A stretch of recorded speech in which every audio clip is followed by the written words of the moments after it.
play Harryhausen. Oh, Yeah. I played the Minotaur, was the golden robot on the ship. right. So that when Ray was using the miniatures, he needed me to stand at the back. And that's what I did. That started it off. So that's how it got started. That's how it got started. From there, I got my recommendation for Star Wars because they were looking for a big guy. Went up, saw George, 20-minute interview, job's yours. Okay. The way I got started, I was traveling with the Ringling Brothers Circus for about 7 years. In 1962, I decided to live in California. And I went to work for a publicity company. They did publicity for the circus every time they came to LA.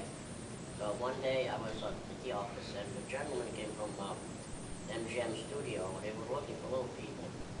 Big guys, little guy, right? They were looking for little people to do some stunts for a little boy on a movie. So in 1960 they had the studio, they had all type of animals. They did a lot of circus movies and things like that. They had an elephant, they had all different types of animals. So he said to me, why don't you go down to MGM studio, you might be, a lucky guy. So I did. Actually, I had to wait for a friend of mine to take me there because I didn't have a car. So he drove me down to MGM and says, okay, you're the right guy. And every morning, I got the job. Every morning I went through the makeup, like 2-3 hours, they put like a mask to look just like a little boy. And they were hanging me on a big crane like 110 feet off the ground. It was a story about how someday we were going to go to the moon. So they showed us, they put the balloons on this little kid with the harness. Said, this is how we're going to do it. So they fly him in a rope and, the helium balloon is picking him up all over the place. So, and it was me flying. So one day we were filming over the golf course. I'm up there 110 feet off the ground on the frame. And I'm looking down and all of a sudden everybody's walking away.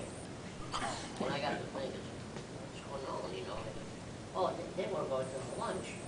They were going to go have something to eat, right? They were like 12 o'clock. And I said, hey, what about me? The guy looks up, oh, I'm sorry, we forgot. So we'll get you down. So they got me down. And then after that, I went to the Adams family to play Cousin Ed. And the way Cousin Ed came about, they called me in the studio, and there were two gentlemen, the director and the producer. They took about 10 minutes. They looked at me and said, that's it. Come back on Monday, we start working. I said, what? Come back on Monday, we start working. I said, okay. So I go back on Monday, and they never told me anything but what I was supposed to be doing on Monday. So I arrived there on Monday, I got long wigs and derby hat and sunglasses. That's how I started. After that, everything came a little bit at a time, and that's how I started. Everything, I think everything goes. Once you get that lucky break, as I say, the interview with George and Gary was so simple. They knew exactly what. Yeah, they knew exactly what they wanted. They've driven, they've put up on a wall drawings of each character. Vader was one end, Chewie was the other. So sat down, decided I could do it. Door opens, George walks in. I'm sitting down at the time. So I stand up, shake his hand. He's like me and Felix. Yeah, he looks like He turned around, I'm sitting down. Turned around to Gary, he said, I think we found him. We had a 20-minute conversation with what we were doing, and within an hour we were down at the costumier's getting the costume made. So he obviously made up his mind pretty quick. And when you think about it, the first unit was out in Tunisia doing all the R2 and 3PO stuff. So following the story, the costume for Chewie had to be there because they were going to shoot the gather scene under the fog. So Chewie had to be ready in 2 weeks. That is what you see. You mean the costume, right? The costume. Yeah. No, learning how to act out Yes. is a totally different thing. Yeah, they put you in costume and say, okay, there it is. I mean, There you go. you know, You're have that expected ready. to know what to do.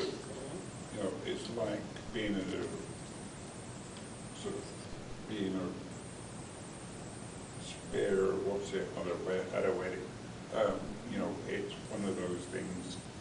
You stand there on a certain note, you move there, there, there, or wherever, and hopefully you can end up a long way away from where you are.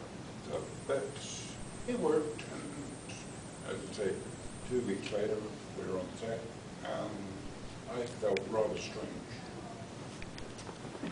in costume. You know, look, you've got the thing there, you've got the costume there. It wasn't until 2 days later, we were doing the cantina scene. I thought, I am perfectly normal because all the other characters were there. I mean, you had a set of twins, you had three-headed monsters, a couple of nice bartenders, you know, working. That was the first scene I ever did with Alec Guinness. So you felt normal? Yeah. Well, I mean, look, the other British people, they were there, you know. Yeah. Yeah, it's, as I say,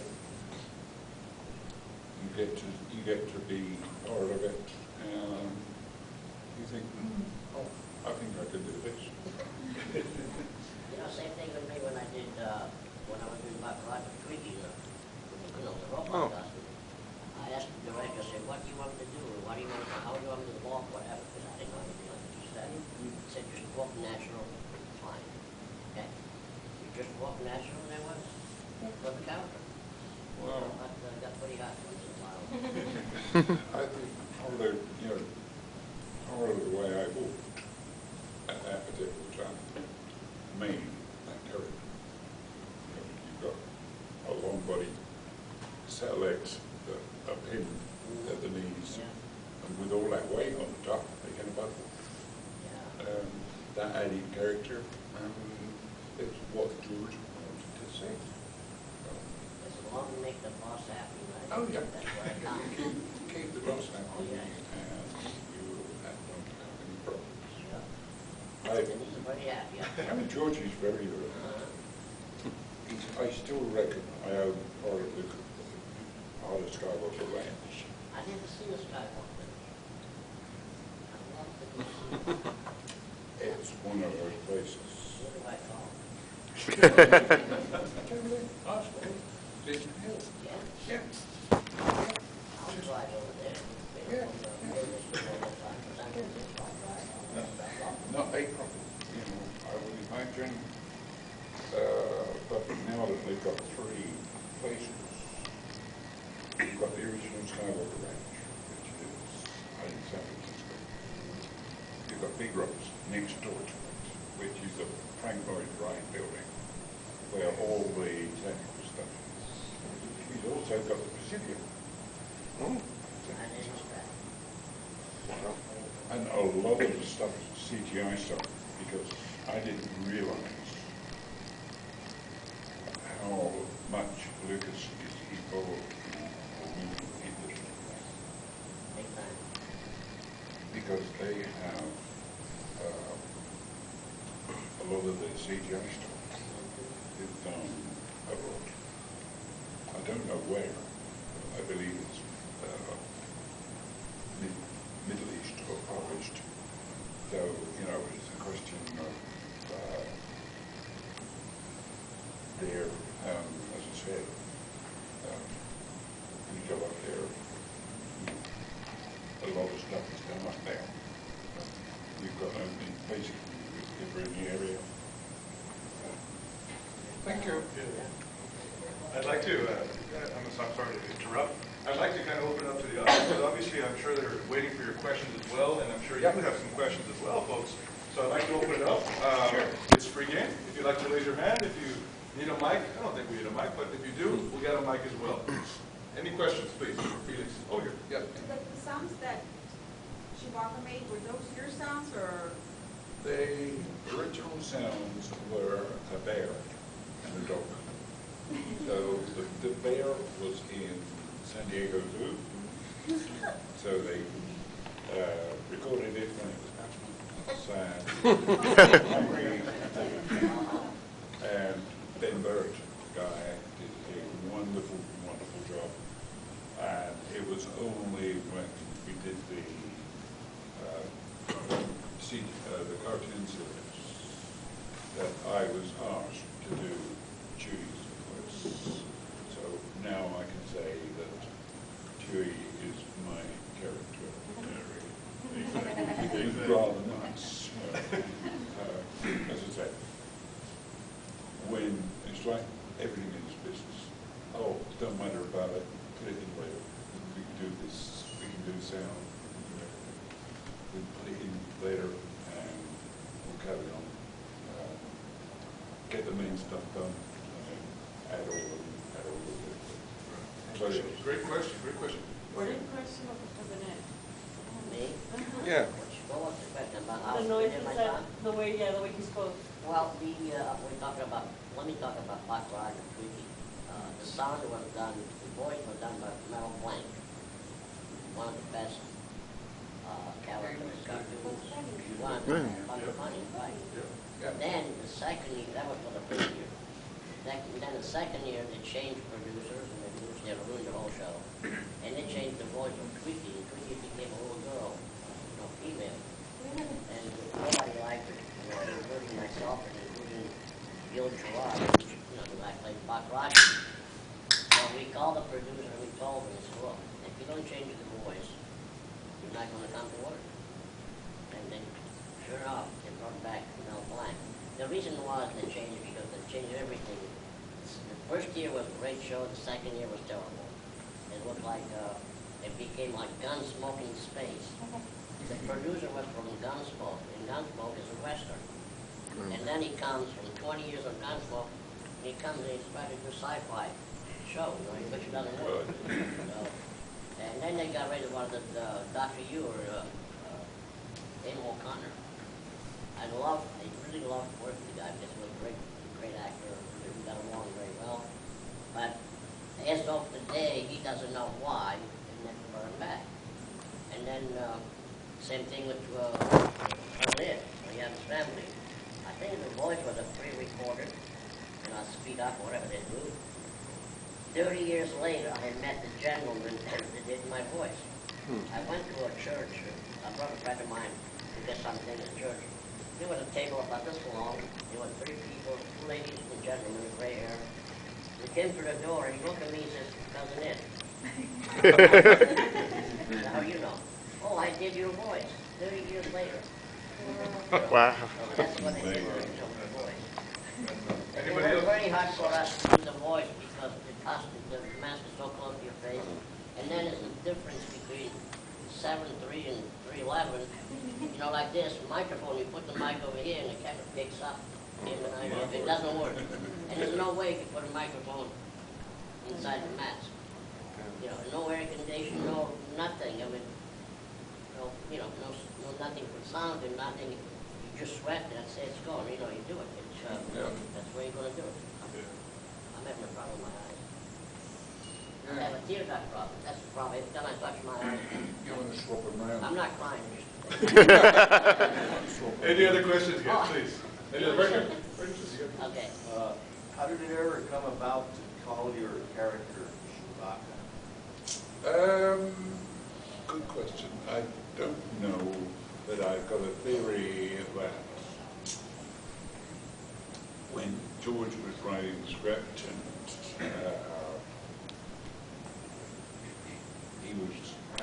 he had an old English sheepdog sitting by his desk at Skyward Court. And I believe he looked across, saw the drawing of the face, and it almost identified with the sheepdog. So you couldn't call a sheepdog, whatever, I can't remember what his name was, but Chewy came out, or he was playing with letters, and Chewy just happened to pop out. It was just one of those things, and it's still now, even in his office at Tribal, he has an R2 cookie jar and a Chewy coffee mug. You know, Peter, talking about how they became, you know, came out with the character. You know, George, he had the beard. And now I'm talking about Ewoks. And I think what he did, he looked himself in the mirror. Come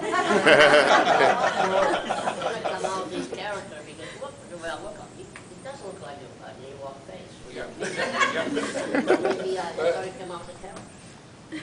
Maybe they thought everyone a different color, you know. What do you think? Huh? Yes, and I know for a fact that when he was looking for Jabba, not Jabba, Yoda, Oh, Yoda, yeah. George came to him and said, "We want an evil little so-and-so, little character." So Stuart said, "What do you want? You know, how do you want? What do you want him to look like?" George said, "Look in the mirror." Because you have the face of Yoda that I want. You put a pair of ears on, and that is Yoda. I can prove that because I put photographs on my table showing Stuart and myself with the mask. You take a pair of ears, a long pair of rabbit ears almost, stick them on there, and that is Yoda. You know, in 1976, I know Star Wars came to the satellite. 1976, they were interviewing real people in Hollywood. I met George and Harrison Ford at the Samuel Goldwyn Studio on Santa Monica Boulevard. They never told us anything, what they were looking for. They were just going to look for the people, talk to them, whatever, and that was the end of it. And then I guess they went to Universal Studio to see if, you know, to do Star Wars, and Universal said, "What's Star Wars? What is Star Wars?" You know. So they went to Fox Studio and they picked it up. Now Universal still biting their fingernails off. I wish we had it. With all the money they lost. Yeah. Then, well, excuse me a minute, then in front of Universal Studio, George Lucas had a beautiful office. And the guys from Universal Studio, the attorneys, they went across, they want to buy the building. Said, "Oh, how much do you want for the building?" George said, "You know what? This building is not for sale, but how much do you want for your studio?" I said, "Buy it." But my building is not for sale.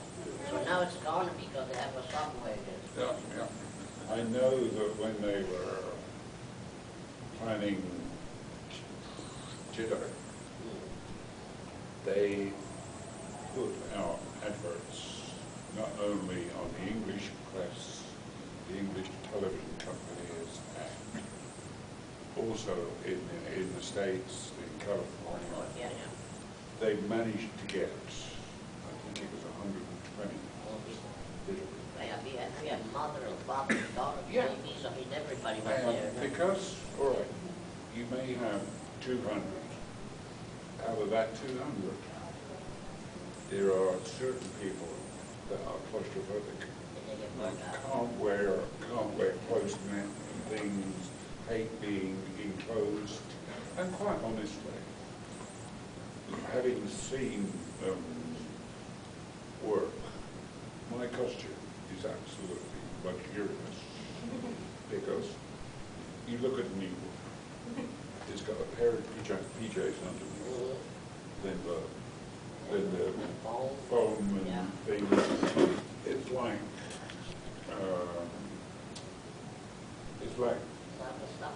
it's crazy. It's crazy. There's more sweat comes out of an Evo. You know what, I tell you guys something on the new walk. I was doing a movie called The Poltergeist. Even Spielberg Yeah. directing the background. Yeah. And the stunt coordinator, I was going to talk about the little boy, the stunt coordinator told me, he said, Felix, something big is coming up, and I need your help. I said, what? He said, I can't tell you because I don't know much about it. I don't let you know soon. So, he said, I need about 5 simple people to do some flying, you know, Yeah. on return Jedi. Yeah. So I helped to pick up some, you know, that I knew they could do the job. Yeah. Yeah. So we had this little girl, a little bit taller than me. We were doing some flying, and she, with the mask and everything, she's shaking out. I mean, she freaked out. She's pulling out the mask while she's flying. She was getting her phone. She pulled the thing out while she's flying. So we were rehearsing the terrible. Yeah. Yeah. Then we were doing a scene, and the guy, and one of the Ewoks hit me right over the head. We were supposed to fight against the stormtrooper. We're supposed to be friends, right? Yeah. She hit me right over the head, and then she twisted my arm, my mask, and I shot me right in the eye. So I got up, and I looked, I see the little Ewok walking around, going back to me, and I followed. I said, damn it, who in the hell hit me? She said, I did. I said, wait a minute, you're supposed to be with the guys, not me, we're friends. We're supposed to be friends. I'm not, you know, we're an enemy, you know, we're supposed to fight against these guys. And then, but anyway, some of the guys, they used to fall asleep. Yeah. Oh, yeah. You know, because you blend with the, you know, you blend with the leaves in the redwoods in California. Like you said, they were using 300 or whatever. A lot of the people, they get them, burn them out because they get tired, or they don't want to feel like they do the job, they know actually we're not going to pay a lot of money. Yeah. Exactly. You know, but And it was big, miles, big and it was mountains. miles away from everywhere. I know, I know. You know, middle of a forest. But they had lots of little guys came up there, and we were in, what, 3 weeks, and we got Yeah. lots of- At least 3 days. Yeah. Because. Yeah, that's a unique thing, by the way, folks. We do have actually 2 people that have been on the Star Wars movies. We have Chewbacca, of course, and Felix, who also played an Ewok, so we've got them here. Did you ever meet on the set by any chance? I don't remember. I don't think we did. No, because you were not in the redwoods, right? Yeah, we were up You were there. up there. Yeah, because we did the little bunker I scene. remember you. I don't know. But Yeah, you were there, yes, I Yeah. remember. You were doing the bunker scene. Yes, Where yes, the doors yes. are Right, and you were in the guy- hillside. Right. Yeah. And you guys were in the hills all around No, it. we were over Yeah, there. all right. You were scared to pick a twig up. Oh, you know what? You know when they did the explosion? Yeah, and the trees. When I did trees, we had these huge trees, and they planned this explosion in the ground, like fireworks, like 5-6 pound bag, they buried in the ground. And then what they did, every tree, number 1, they put a plate, paper plate, nail them on the trees, and number 1, number 2, number 3. We were running all over, so you got to keep an eye on the numbers, because you don't want to go near, you know, the near the number, because you don't want to go to the moon while things blowing up, you know. So you got, oh, minute, you know, all of a sudden I fell down, and I got up, you know, after we finished the scene, got up, walk away, and the guy said to me, hey, Felix, you're burning up. Uh-oh. I didn't feel anything. It was the ashes from, you know, the explosion went up and then came down and landed on my back, and I was not really burning, I was melting. Oh, yeah, you're burning up. I don't feel anything. But we have to keep an eye on those. Yeah, yeah. But the camera was well protected. 3-4 inch plywood, big 4x8 sheet with a hole, with the lens. You know, the camera, they don't want to destroy the camera, but if you destroy one little guy, well, you replace him. Any questions, guys? Any other questions for our panelists here? Please, Doug. From Star Wars movies, which one is your favorite scene or sticks in your memory that you shot? And In Star Wars? which was your favorite scene? What is Star Wars or Empire? Whichever one. The series. My favorite from Star Wars would be the chess game. Because we're sitting down, there are a couple, 3 girls there, R2's chessboard, cameras all over the place, you know, because you're covering 3 specific events.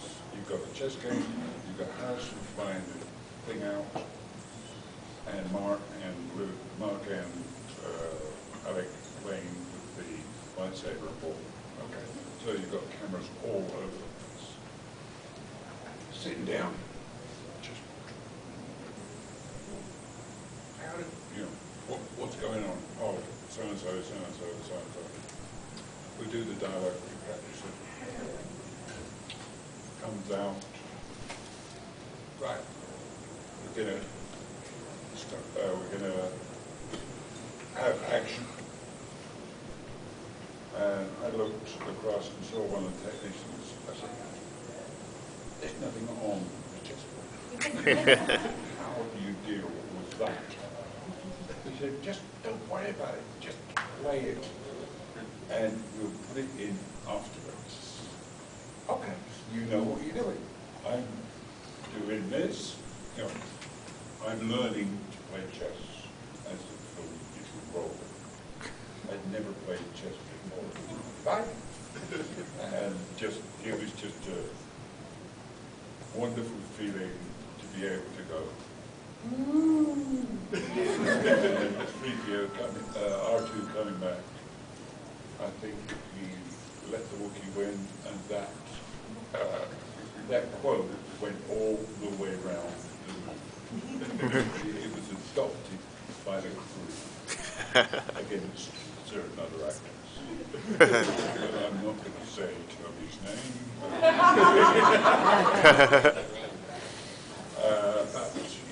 So yeah. Mine, you talk about the fond memory, right? Whichever one was favorite. Oh, we had a lot of fun.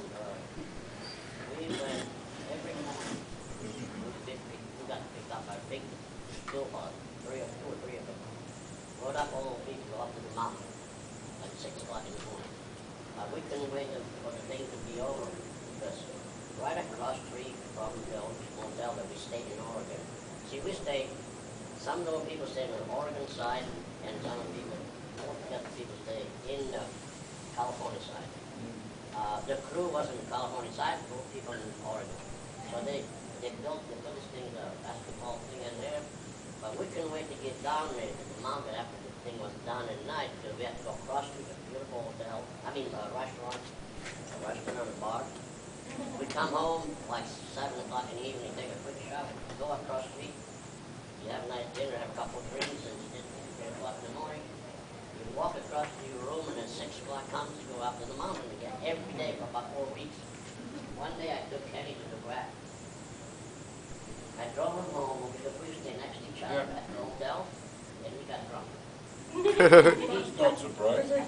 No, I think Kenny had a little bit too much of brandy, right? He's a lot of brandy. So, a friend of mine and I, we picked him up, put him in the back seat of my car, and I'm driving like 25 miles. We get him out of the car, and we put him in his room. So, okay, good night, Kenny, in the morning. Okay.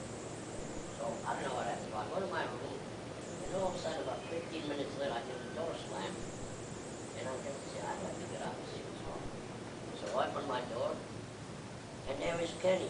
He got out of his room, and he was walking and going across the street to the restaurant, 3 o'clock in the morning. I said, Kenny, what are you doing? Oh, I got to go have some brandy.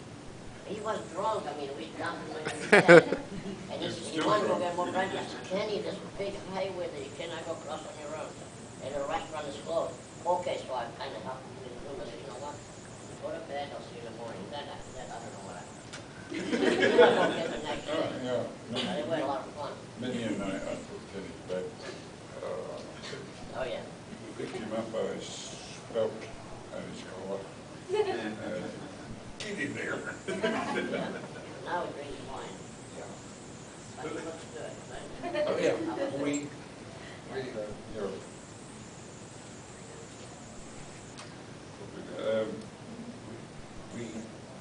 Several of the crew were Ewok Johnson up there.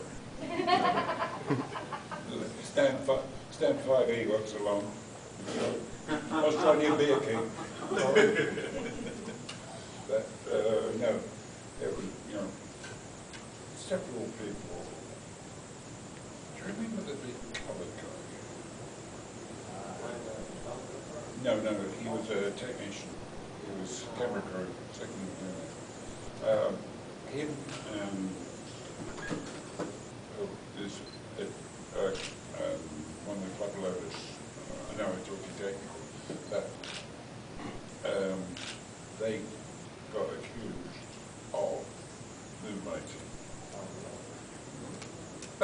That's another story. And that leads us to another question. Anybody else, please? Over here, yes, sir. Just a little two-part question thing. On the set, I remember seeing somewhere a little clip that Chewbacca actually have English lines that was dialogue on the set, Yeah, that was because you know, for the, what they had done, they cut the previous scene to change either camera angles or something wrong. So we're still on the same set, yeah. and someone has to start it off. You've Oh, got the mask on, right, action. The old man's mad. you said, Everybody joins in then, and that concludes that part of the scene. That- That's how that happens. that's that little piece I was recalling, you know, and that's when Harrison says, you know, you said it, Chewie.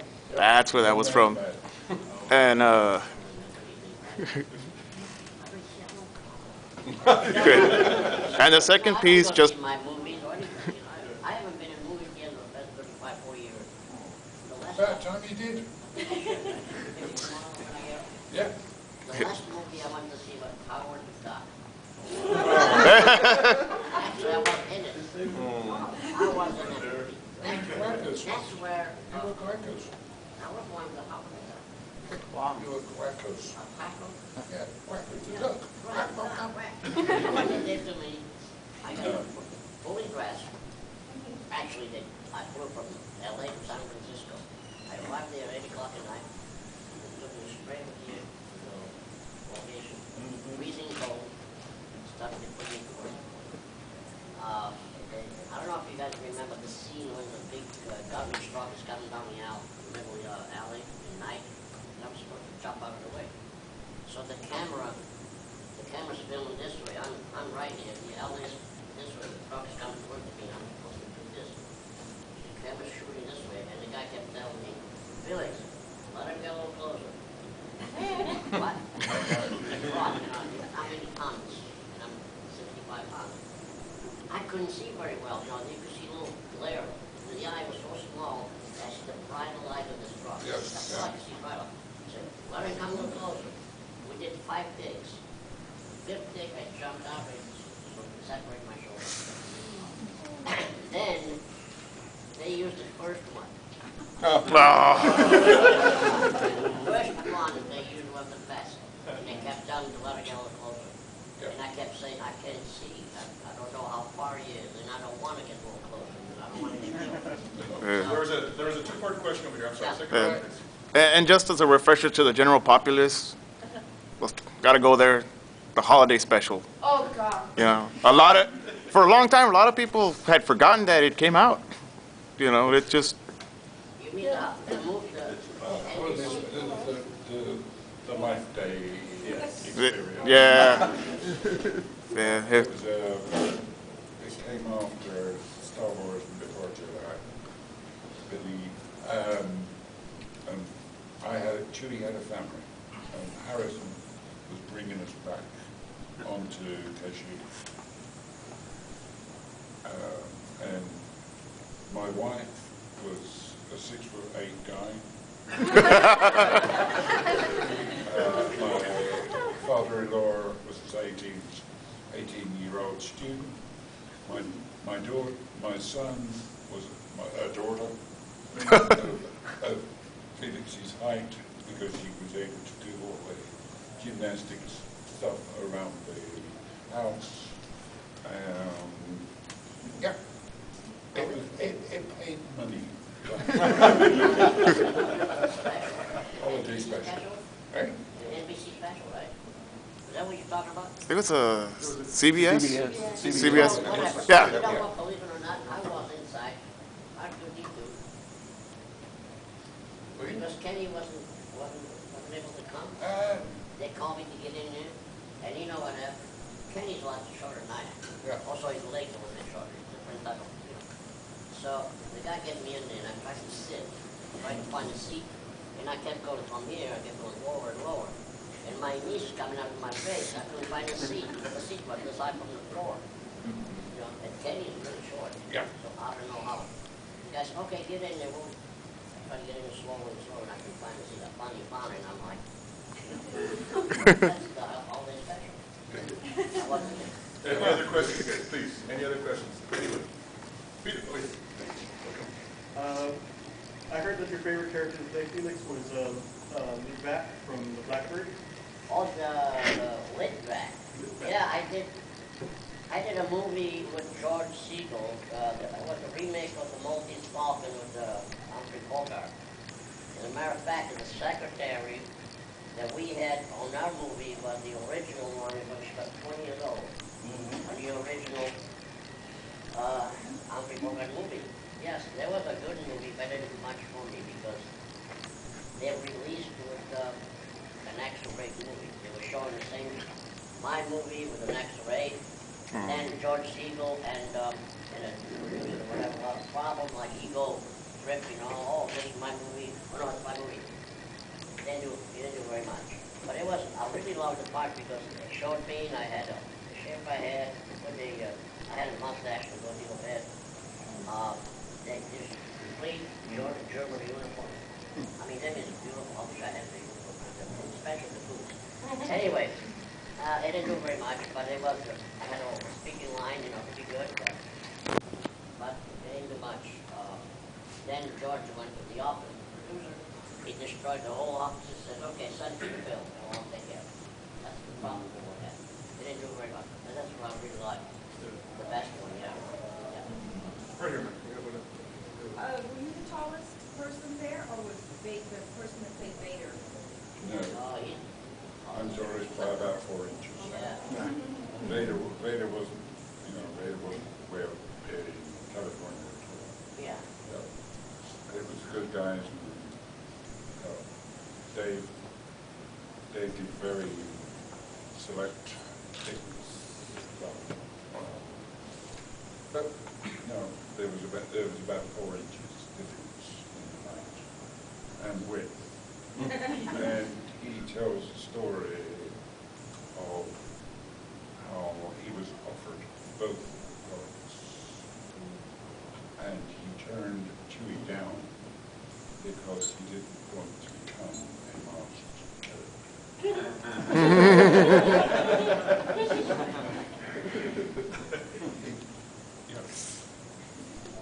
It made my day when I heard that. Thank you for doing the service. We have a question over here on this side. Yes, sir. So I noticed on your table you had some pictures of you sitting on the lap of the character from Bonanza. Oh, yes. That was Dan Walker. I did an episode of Bonanza, and it was called Horse and the Leprechaun. It comes on every year around St. Patrick's. Either the day before or 2 days after, whatever. Every year hasn't missed once. It's a very funny movie. So if you guys get to see it, you'll laugh. And the writers, they want to do a sequel, to do another one. And they reviewed the Ron Green and Ronell Robert, up here. So, we don't want it because they're taking too much away from us. I mean, the show is established 20 years. Yeah. What are we going to take away? The reason why they want to do a sequel because they say, well, you're going to have 5 more family in Thunder Rosa, they'll be paying tax, and they'll buy whatever. 5 more get family. No, we don't want it. Okay, we may do it. But there was the Horse and the Leprechaun. Just imagine you. Yeah. Any other questions, please? Over here. Mr. Meyhew, how long did it take for them to get you into the costume, and how comfortable was it? I'd say about 15 minutes. Oh, wow. Because it's a one-piece costume. This is you've got heritage one-piece costume with a zip up the back. The arms are sewn in. Leotard underneath, and a mask. So, first stop is usually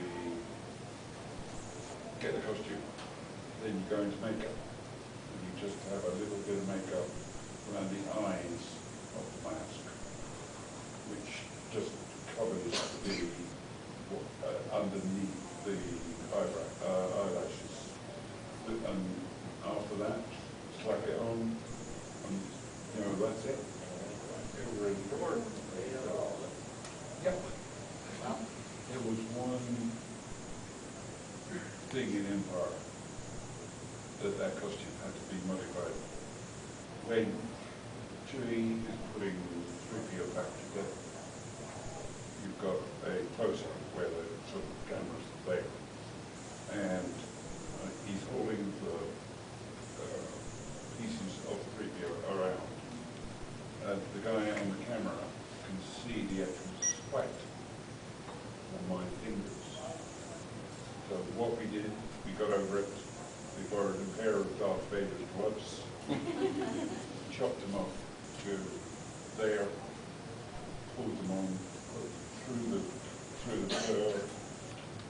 You know, it didn't look like there was.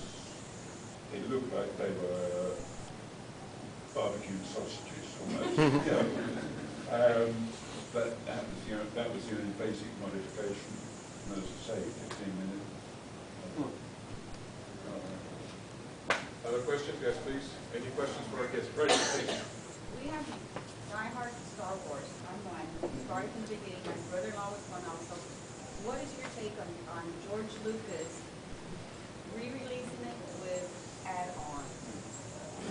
All this, you know, CGI that he added on to. Well, I think George sums it up very well. No picture is ever complete. Therefore, if you're vulnerable enough to buy it, Yeah. if you're vulnerable enough to buy it, gullible enough to buy it, there will always be a market out there. And, you know, you can understand why they do this, add-ons for this, add-ons for that. There is a demand. May not be you, may not be any of your family, but there is someone somewhere that wants to see me picking my nose after a cup of coffee on the deck, sort of thing. But, you know, all's fair in love and business. Yeah. Folks, we have time for one more question. One more question. Does anybody have a question for our guest? Right here, please. What, since you played President in the regular episodes of Adam's Family, once they made the movies in the 90s. Adam's Family, talking about? Yes, Adam's. yes. I know that you were part of it, but. You know what, I didn't even see, not in the movie, I didn't see it here. No. The one that I did was the original TV show. Yes, yes, yes. When they were getting ready to do, the movies, I called the producer, or not even the casting office, and I told them what I want, who I want. I said, look, I did doesn't it from the original show, and that. Oh, well, yeah, okay, I will let you know. That's it. You know, I wish you would have seen it because on the second part, there's a car that President drives and it's a one-seater. Yeah. It's so cool, like I wish, yeah. Somebody asked me about the car. He said, what kind of car did you drive in the Adams Family? I said, no, well, I drove from my house to the studio. I didn't drive anything on the show because I didn't drive any car on the show. I never drove a car. And do you guys know who did the head? Yes, Lurky. Does anybody know? It was Lurky's hand. Huh? It was Lurky's hand, wasn't it? Who did the head? Do you know? Anybody know? It was Lurky. Lurch. Yeah. Right, you won $1 million. The winner. Yeah, it was Lurch. That's, yeah. 90% was him. And the rest of the time, when he wasn't involved in the scene, we usually sit in the back there. Going back to Star Wars, we did so much filming. We filmed so much Ewok that I don't know how much stuff George has that he hasn't used. We did some funny scenes, and then they were too comic.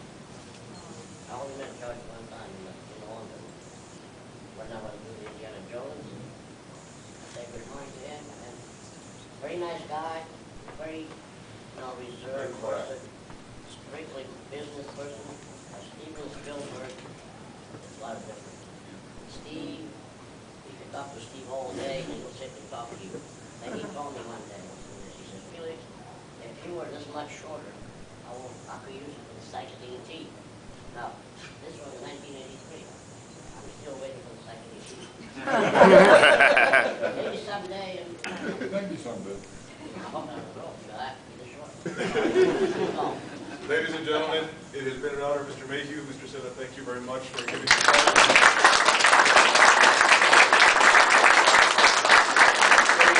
They remain in the ballroom, take these for final autographs and so forth, take advantage of it, folks, go and say hi, and thank you very much for showing up. We're going to have 2 more panels, one for comic book artists and one for comic writers.